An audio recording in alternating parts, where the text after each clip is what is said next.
యోహాను సువార్త 19వ అధ్యాయము. అప్పుడు పిలాతు యేసును పట్టుకొని ఆయనను కొరడాలతో కొట్టించెను. సైనికులు ముళ్ళతో కిరీటమును అల్లి ఆయన తల మీద పెట్టి ఉదారంగు వస్త్రము ఆయనకు తొడిగించి ఆయన యొద్దకు వచ్చి, యూదుల రాజా, శుభమని చెప్పి ఆయనను అరచేతులతో కొట్టిరి. పిలాతు మరలా వెలుపలికి వచ్చి, ఇదిగో, ఈయన యందు ఏ దోషమునో నాకు కనబడలేదని మీకు తెలియనట్లు ఈయనను మీ యొద్దకు వెలుపలికి తీసుకొని వచ్చుచున్నానని వారితో అనెను.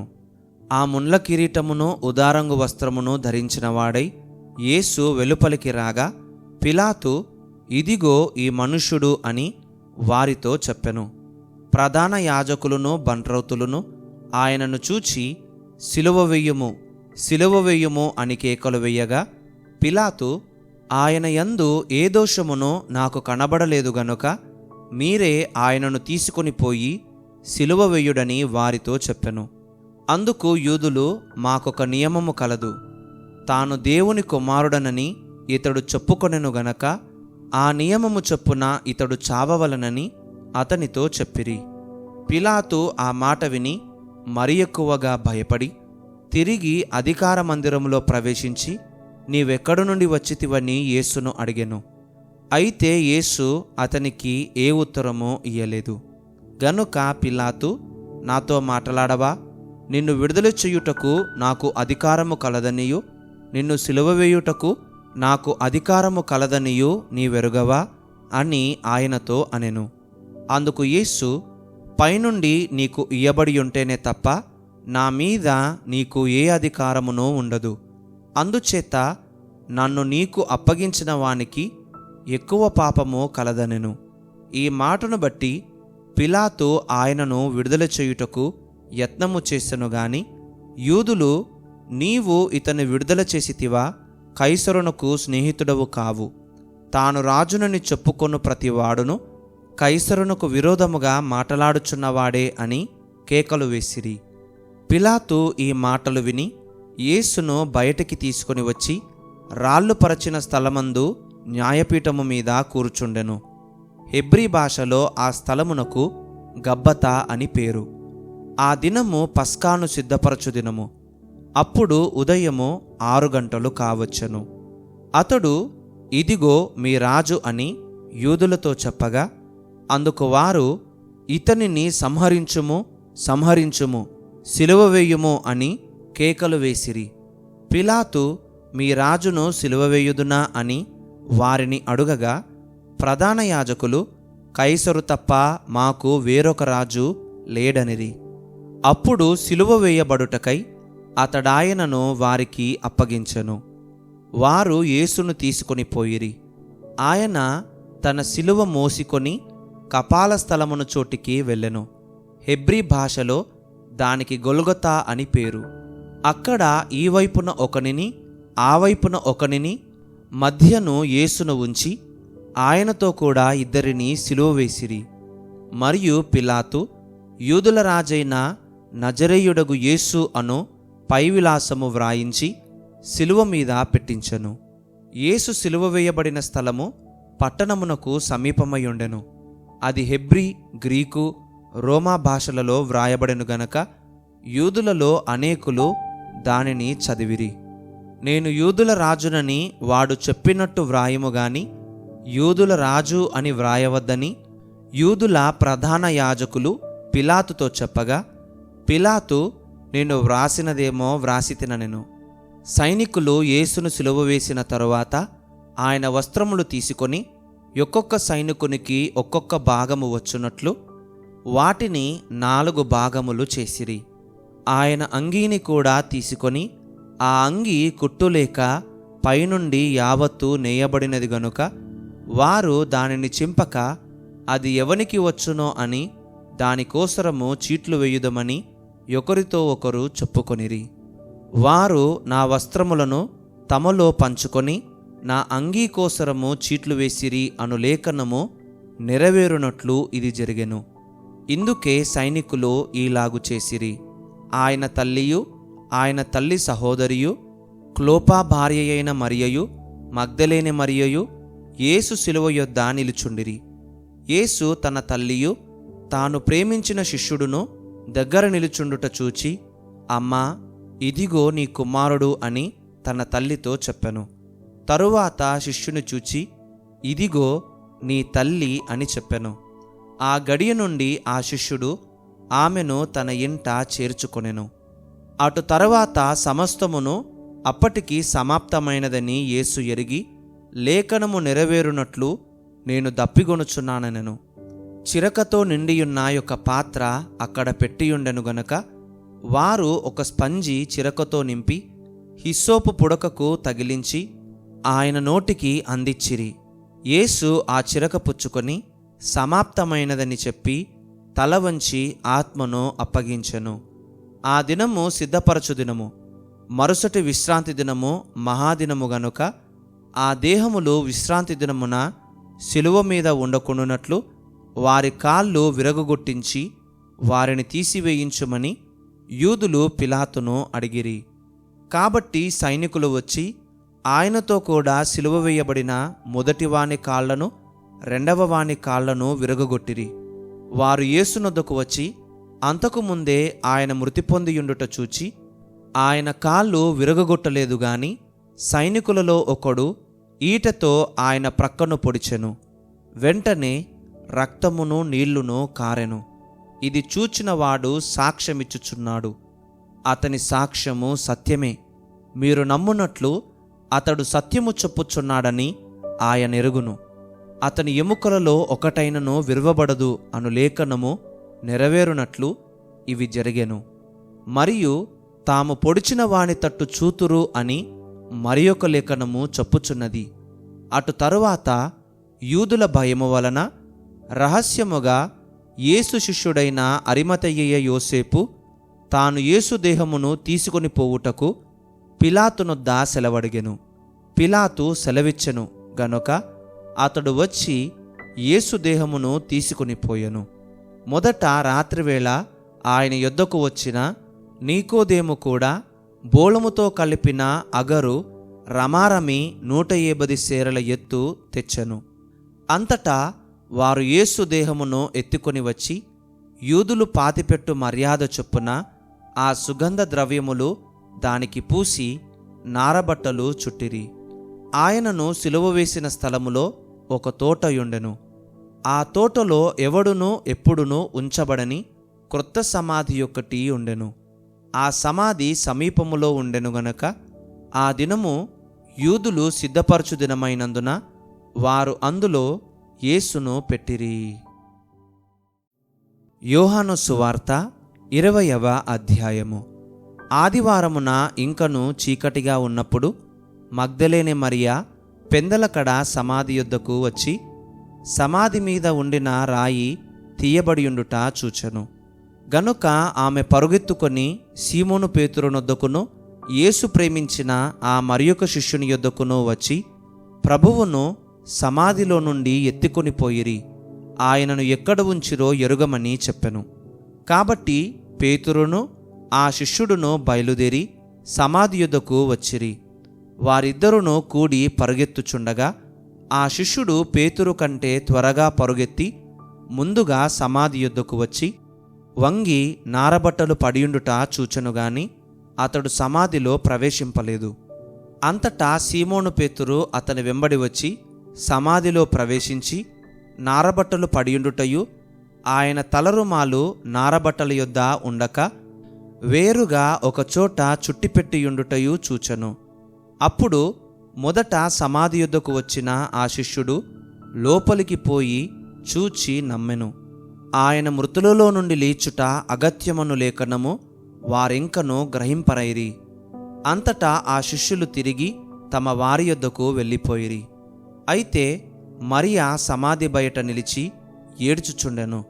ఆమె ఏడ్చుచు సమాధిలో వంగి చూడగా తెల్లని వస్త్రములు ధరించిన 2 దేవదూతలు యేసు దేహము ఉంచబడిన స్థలములో తలవైపున ఒకడును కాళ్ళవైపున ఒకడును కూర్చుండుట కనబడెను. వారు, అమ్మా, ఎందుకు ఏడ్చుచున్నావని ఆమెను అడుగగా ఆమె, నా ప్రభువును ఎవరో ఎత్తుకొని పోయిరి, ఆయనను ఎక్కడ ఉంచిరో నాకు తెలియలేదని చెప్పెను. ఆమె ఈ మాట చెప్పి వెనుక తట్టు తిరిగి యేసు నిలిచియుండుట చూచెను గాని ఆయన యేసు అని గుర్తుపట్టలేదు. యేసు, అమ్మా, ఎందుకు ఏడ్చుచున్నావు? ఎవరిని వెదకుచున్నావు అని ఆమెను అడగగా ఆమె ఆయన తోటమాలి అనుకొని, అయ్యా, నీవు ఆయనను మోసుకొని పోయిన ఎడల ఆయనను ఎక్కడ ఉంచితివో నాతో చెప్పుము, నేను ఆయనను ఎత్తుకొని పోదునని చెప్పెను. యేసు ఆమెను చూచి మరియా అని పిలిచెను. ఆమె ఆయన వైపు తిరిగి ఆయనను హెబ్రీ భాషతో రబ్బూనీ అని పిలిచెను. ఆ మాటకు బోధకుడని అర్థము. యేసు ఆమెతో, నేను ఇంకను తండ్రి యొద్దకు ఎక్కిపోలేదు గనుక నన్ను ముట్టుకొనవద్దు. అయితే నా సహోదరుల యొద్దకు వెళ్ళి నా తండ్రియు మీ తండ్రియు నా దేవుడును మీ దేవుడునైన వాని యొద్దకు ఎక్కిపోవచ్చున్నానని వారితో చెప్పుమనెను. మగ్దలేని మరియా వచ్చి, నేను ప్రభువును చూచితిని, ఆయన నాతో ఈ మాటలు చెప్పెనని శిష్యులకు తెలియజేసెను. ఆదివారము సాయంకాలమున శిష్యులు యూదులకు భయపడి తాము కూడియున్న ఇంటి తలుపులు మూసుకొని ఉండగా యేసు వచ్చి మధ్యను నిలిచి, మీకు సమాధానము కలుగునుగాక అని వారితో చెప్పెను. ఆయన అలాగు చెప్పి వారికి తన చేతులను ప్రక్కను చూపగా శిష్యులు ప్రభువును చూచి సంతోషించిరి. అప్పుడు యేసు మరలా, మీకు సమాధానము కలుగునుగాక. తండ్రి నన్ను పంపిన ప్రకారము నేనును మిమ్మును పంపుచున్నానని వారితో చెప్పెను. ఆయన ఈ మాట చెప్పి వారి మీద ఊది, పరిశుద్ధాత్మను పొందుడి. మీరు ఎవరి పాపములు క్షమింతురో అవి వారికి క్షమింపబడును, ఎవరి పాపములు మీరు నిలిచియుండనిత్తురో అవి నిలిచియుండునని వారితో చెప్పెను. యేసు వచ్చినప్పుడు 12 మందిలో ఒకడైన దిదుమ అనబడిన తోమ వారితో లేకపోయెను. గనుక తక్కిన శిష్యులు, మేము ప్రభువును చూచితిమని అతనితో చెప్పగా అతడు, నేనాయన చేతులలో మేకుల గుర్తును చూచి నా వ్రేలు ఆ మేకుల గుర్తులో పెట్టి నా చెయ్యి ఆయన ప్రక్కలో ఉంచితేనే గాని నమ్మనని వారితో చెప్పెను. 8 దినములైన తరువాత ఆయన శిష్యులు మరలా లోపల ఉన్నప్పుడు తోమ వారితో కూడా ఉండెను. తలుపులు మూయబడి ఉండగా యేసు వచ్చి మధ్యను నిలిచి, మీకు సమాధానము కలుగునుగాక అనెను. తరువాత తోమాను చూచి, నీ వ్రేలు ఇటు చాచి నా చేతులు చూడుము, నీ చెయ్యి చాచి నా ప్రక్కలో ఉంచి అవిశ్వాసివి కాక విశ్వాసివై ఉండుమనెను. అందుకు తోమ ఆయనతో, నా ప్రభువా, నా దేవా అనెను. యేసు, నీవు నన్ను చూచి నమ్మితివి, చూడక నమ్మిన వారు ధన్యులని అతనితో చెప్పెను. మరియు అనేకమైన ఇతర సూచక క్రియలను యేసు తన శిష్యుల ఎదుట చేసెను. అవి ఈ గ్రంథమందు వ్రాయబడి ఉండలేదు గాని యేసు దేవుని కుమారుడైన క్రీస్తు అని మీరు నమ్మునట్లును, నమ్మి ఆయన నామమందు జీవము పొందునట్లును ఇవి వ్రాయబడెను. యోహాను సువార్త 21వ అధ్యాయము. అటు తరువాత యేసు తిబెరియ సముద్ర తీరమున శిష్యులకు మరలా తన్ను ప్రత్యక్షపరచుకొనెను. ఆయన తన్ను ప్రత్యక్షపరచుకొనిన విధమేదనగా, సీమోను పేతురును, దిదుమ అనబడిన తోమాయు, గలిలయలోని కానా అను ఊరివాడగు నతనయేలును, జెబెదయి కుమారులను, ఆయన శిష్యులలో మరి 2 కూడియుండిరి. సీమోను పేతురు, నేను చేపలు పట్టబోదునని వారితో అనగా వారు, మేమును నీతో కూడా వచ్చదమనిరి. వారు వెళ్ళి దోణి ఎక్కిరి కాని ఆ రాత్రి ఏమియూ పట్టలేదు. సూర్యోదయమగుచుండగా యేసు ధరిని నిలిచెను. అయితే ఆయన యేసు అని శిష్యులు గుర్తుపట్టలేదు. యేసు, పిల్లలారా, భోజనమునకు మీ యొద్ద ఏమైనా ఉన్నదా అని వారిని అడుగగా లేదని వారాయనతో చెప్పిరి.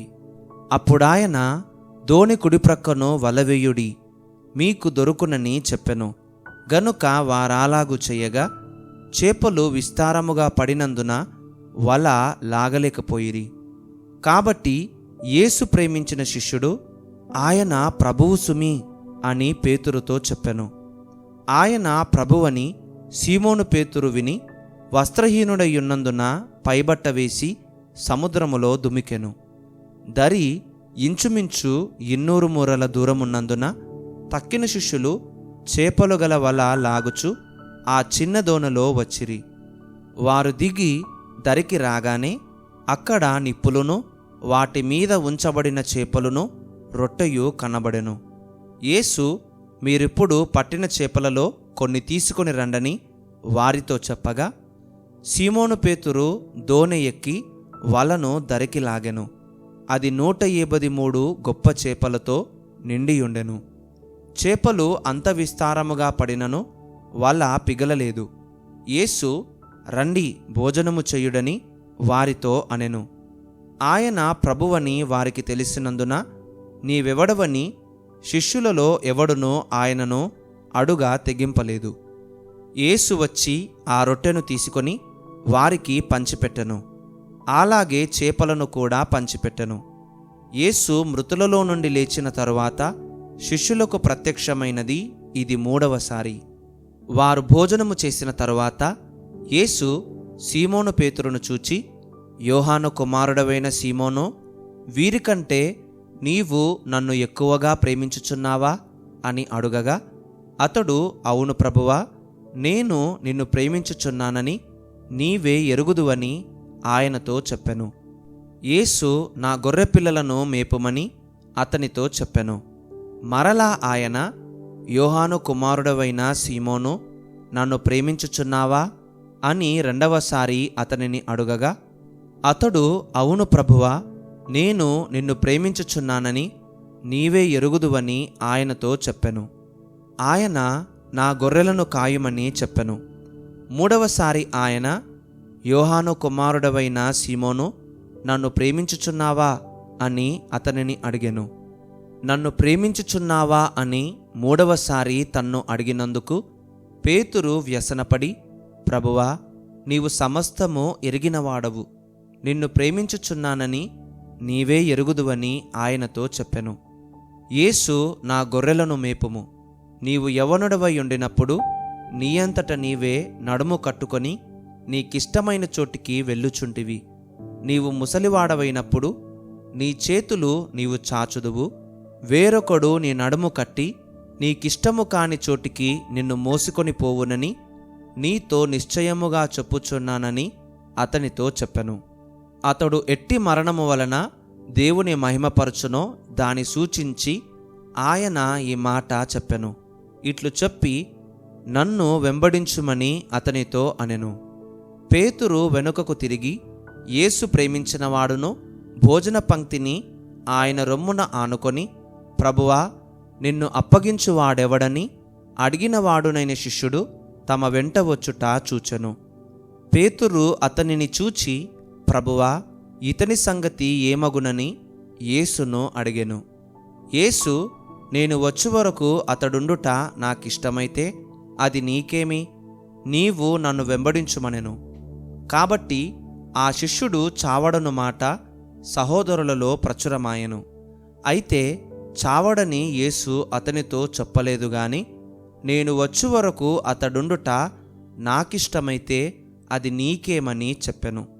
ఈ సంగతులను గూర్చి సాక్ష్యమిచ్చుచు, ఇవి వ్రాసిన శిష్యుడు ఇతడే, ఇతని సాక్ష్యము సత్యమని ఎరుగుదుము. యేసు చేసిన కార్యములు ఇంకనూ అనేకములు కలవు. వాటిలో ప్రతి దానిని వివరించి వ్రాసిన ఎడల అట్లు వ్రాయబడిన గ్రంథములకు భూలోకమైనను చాలదని నాకు తోచుచున్నది.